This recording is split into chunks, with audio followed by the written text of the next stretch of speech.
Good morning students. हमारा आज का टॉपिक होगा फैक्टर अफेक्टिंग ऑफ कंडक्टिविटी। कौन कौन से फैक्टर है जो कंडक्टिविटी पर इफ़ेक्ट डालते हैं। तो कंडक्टर बताए गए थे आपको दो तरह के।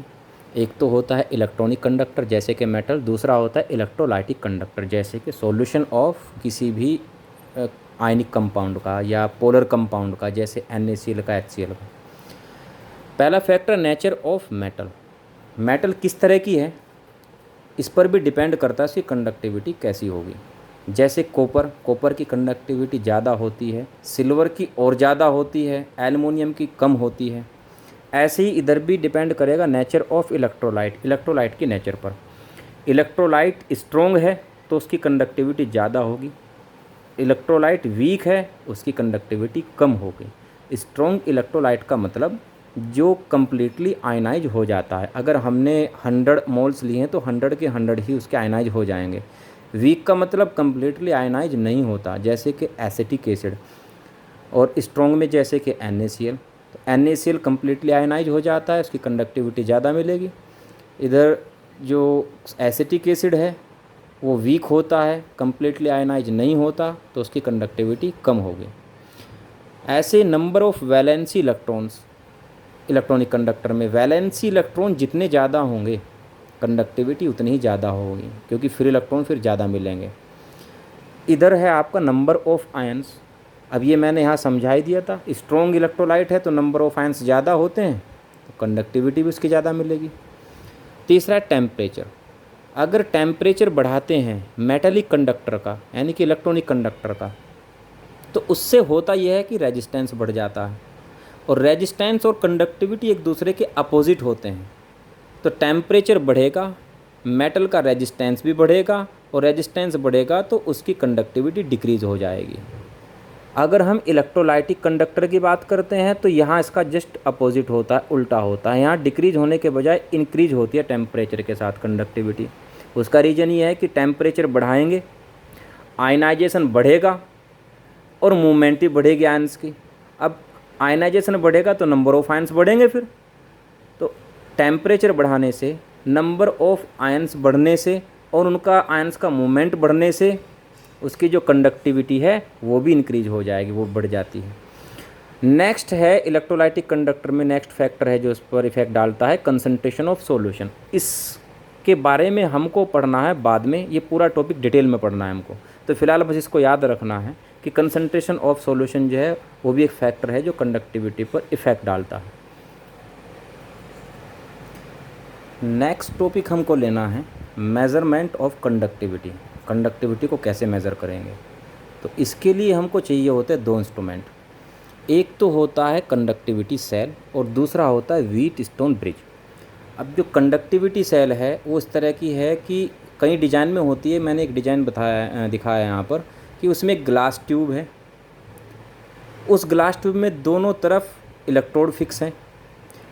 इलेक्ट्रोड जो है उसका जो वायर है वो मरकरी से भरी एक ट्यूब से होकर के आ रहा है। मरकरी यहाँ सर्किट पूरा करने के लिए भरा गया है। और जो इलेक्ट्रोड है वो एक दूसरे से बिल्कुल फिक्स डिस्टेंस पर है। जिस सॉल्यूशन की कंडक्टिविटी हमको पता करनी है वो हम इस कंडक्टिविटी सेल में भर लेते हैं। ये जो इलेक्ट्रोड लगे हैं दो, इन पर प्लेटिनम ब्लैक की एक लेयर भी कोटेड होती है। अब उसका रीजन क्या है वो भी बाद में आएगा, बाद में बताऊँगा इस चीज़ को मैं। दूसरा इंस्ट्रूमेंट होता है व्हीटस्टोन ब्रिज। इसमें 4 रेजिस्टेंस होते हैं जिसमें से R2 और R3 ये फिक्स रेजिस्टेंस है। इनकी रेजिस्टेंस जो है हमको पता होता है ऑलरेडी पहले से ही। दूसरा जो R1 है ये एक वेरिएबल रेजिस्टेंस है, इसको एडजस्ट किया जाता है, अपने हिसाब से एडजस्ट करेंगे इसको।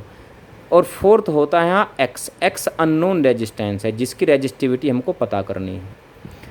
चारों आपस में जुड़े होते हैं एक गैल्वेनोमीटर के थ्रू और बैटरी से जुड़े होते हैं। गैल्वेनोमीटर से हम पता करते हैं अननोन रेजिस्टेंस कितना है। अच्छा, ये तो व्हीटस्टोन ब्रिज तब यूज करते हैं अगर हमें किसी वायर का रेजिस्टेंस पता करना हो, लेकिन हमारे पास तो सॉल्यूशन है, हमको पता करना है सॉल्यूशन के रेजिस्टेंस का। तो सॉल्यूशन का रेजिस्टेंस पता करने के लिए इस वायर को यहाँ से हटा देंगे और उसके बाद जो कंडक्टिविटी सेल है उसको यहाँ कनेक्ट कर दिया जाएगा। अब आप कहेंगे कि बात तो कर रहे हैं मेजरमेंट ऑफ कंडक्टिविटी की, फिर रेजिस्टेंस क्यों पता कर रहे हैं? पहले रेजिस्टेंस ही पता करेंगे और फॉर्मूले से फिर कंडक्टिविटी पता कर लेंगे। तो पहले इसका रेजिस्टेंस देख लेते हैं क्या आता है, और रेजिस्टेंस के बाद फिर कौन सा फॉर्मूला लगेगा कि कंडक्टिविटी हमको पता लग जाए। तो ये हमको करना होगा, कंडक्टिविटी सेल को यहाँ से यहाँ जोड़ देना है। तो इस तरह से जिस सॉल्यूशन की कंडक्टिविटी पता करनी है वो कंडक्टिविटी सेल में भर के यहाँ व्हीटस्टोन ब्रिज से जोड़ देंगे, और इस सॉल्यूशन का जो रेजिस्टेंस होगा उसको एक्स मान करके चलेंगे। एक्स यहाँ हो जाता है अननोन रेजिस्टेंस। अच्छा, इसमें कुछ कॉम्प्लिकेशंस होते हैं, मतलब कुछ प्रॉब्लम होती है मेज़र करते हुए। प्रॉब्लम क्या क्या आती है? पहले तो अगर हम यहाँ बैटरी का यूज करते हैं, बैटरी है यहाँ पर, बैटरी क्या होती है? डीसी सोर्स होती है। तो अगर हम बैटरी का यूज करते हैं तो हमने इसमें जो सॉल्यूशन भरा है उसकी इलेक्ट्रोलाइसिस हो जाएगी। इलेक्ट्रोलाइसिस का मतलब जैसे NaCl का अगर हमने सॉल्यूशन भरा है तो सोडियम हाइड्रोक्साइड और क्लोरीन गैस बनेगी। तो अगर इस तरह से इलेक्ट्रोलाइसिस होगी तो उसकी कंसंट्रेशन चेंज हो जाएगी, और कंसंट्रेशन चेंज होगी तो उसका जो रेजिस्टेंस है वो भी चेंज हो जाएगा। तो इससे बचने के लिए हमको करना क्या होता है, डीसी सोर्स के बजाय हम इसको एसी सोर्स से कनेक्ट करते हैं। अच्छा, एक और चीज़ यहाँ पर, जो इसकी इलेक्ट्रोलाइसिस होती है हम उसको पोलराइजेशन बोलते हैं। तो पोलराइजेशन से बचने के लिए हमको एक तो उसको एसी सोर्स से कनेक्ट कर देना है।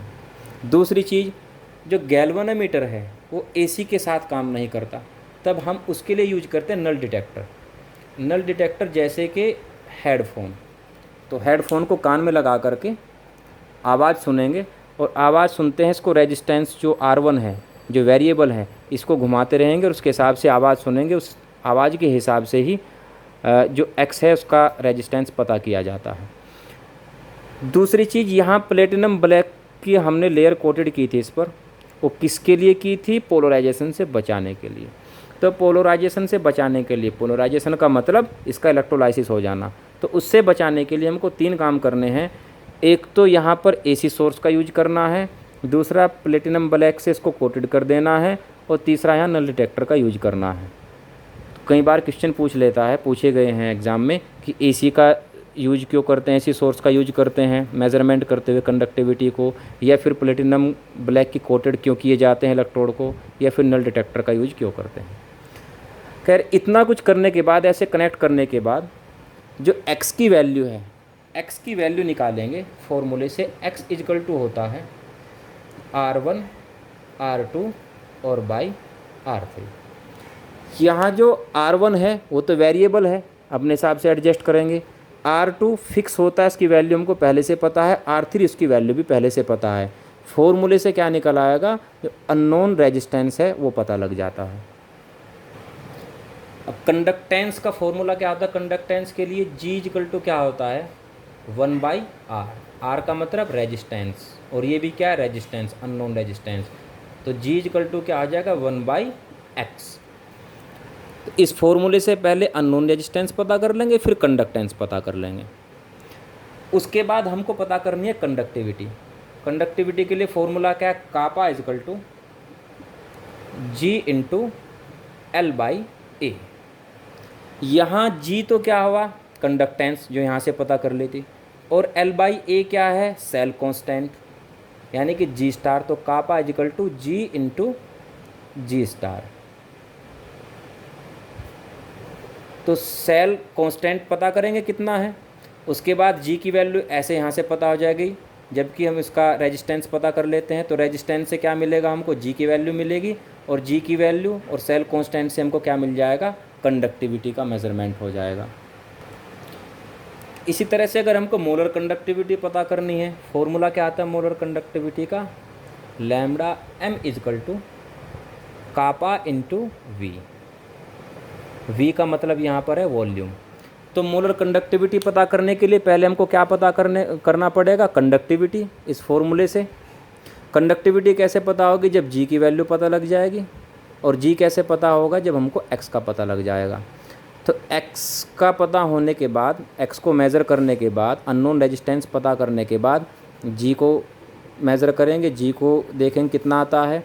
जी के बाद जी का मतलब कंडक्टेंस, जब कंडक्टेंस पता हो जाएगी फिर कंडक्टिविटी का पता करेंगे, और जब कंडक्टिविटी हमको पता लग जाती है फिर मोलर कंडक्टिविटी इस फॉर्मूले से पता कर लेते हैं। अच्छा, सेल कांस्टेंट को पता करने का क्या तरीका है? सेल कांस्टेंट क्या है? L/A। L का मतलब है इलेक्ट्रोड के बीच की डिस्टेंस और A का मतलब है एरिया ऑफ क्रॉस सेक्शन। किसी इलेक्ट्रोड के बीच की जो एक्यूरेट डिस्टेंस है उसको मेज़र करना बड़ा मुश्किल काम होता है। तब हम एक दूसरा तरीका अपनाते हैं सेल को कांस्टेंट को डिटरमाइन करने के लिए। तब इस फॉर्मूले से नहीं करेंगे, मीन्स उसकी डिस्टेंस नहीं हमको मापनी है। तब एक काम करना है हमको, तब करते क्या है, पोटेशियम क्लोराइड का M/10 का सॉल्यूशन बनाते हैं।